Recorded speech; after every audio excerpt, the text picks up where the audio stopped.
Twinkle, twinkle, little star, how I wonder what you are.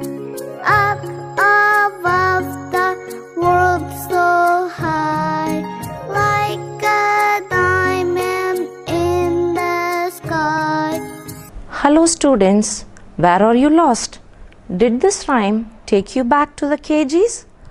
What do you think is the age of English? Of course, you are right.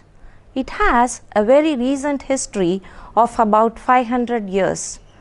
Shall we now look into the various ages through which this language has travelled to reach the modern age? The Anglo-Saxon or Old English language, a culmination of East Midland dialect with French and Latin, descended as Middle English, which underwent a great vowel shift to form modern English.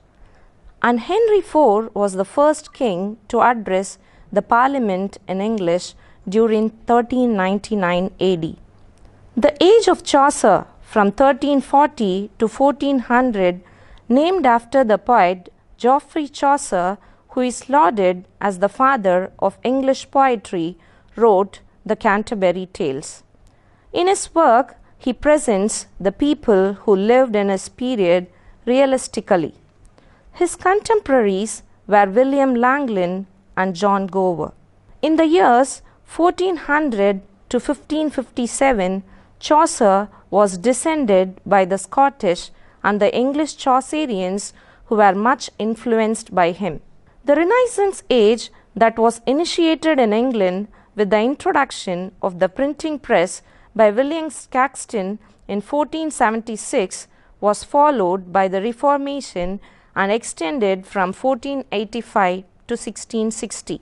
The Restoration period from 1660 to 1702 was followed by the rule of Commonwealth, and the Restoration was restored by the monarchy. The Neoclassical period extends from 1660 to 1789, and it is subdivided into the age of Dryden, the age of Pope, and the age of Johnson.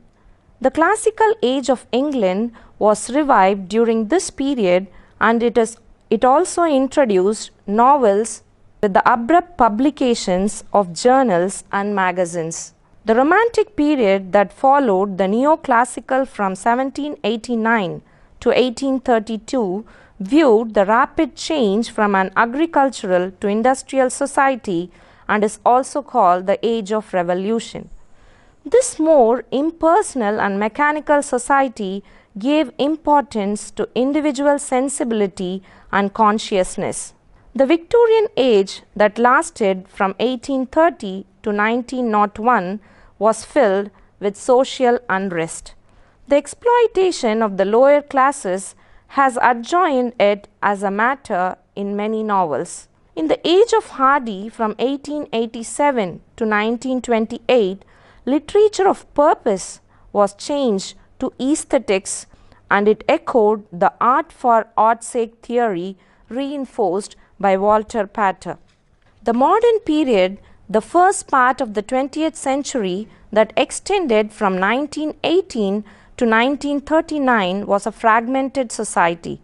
The experimental form of expression became the characteristics of this era, and T.S. Eliot even furnished footnotes to read his work, The Waste Land. The postmodern period, that is the present age since 1939, which viewed the end of the Second World War in 1945, showed the decline of the British influence and its impact in literature.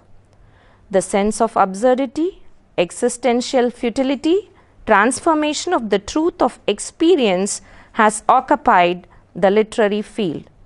I am sure you have understood the ages through which the language of English has travelled. They are the age of Chaucer, the Scottish and English Chaucerians, the Renaissance, the Restoration, the Neoclassical, the Romantic, the Victorian, the Age of Hardy, the Modern, and the Postmodern period. Age and people keep on changing. You will also change by linking the author's age and his characteristics with the work. Thank you for traveling with me through the ages.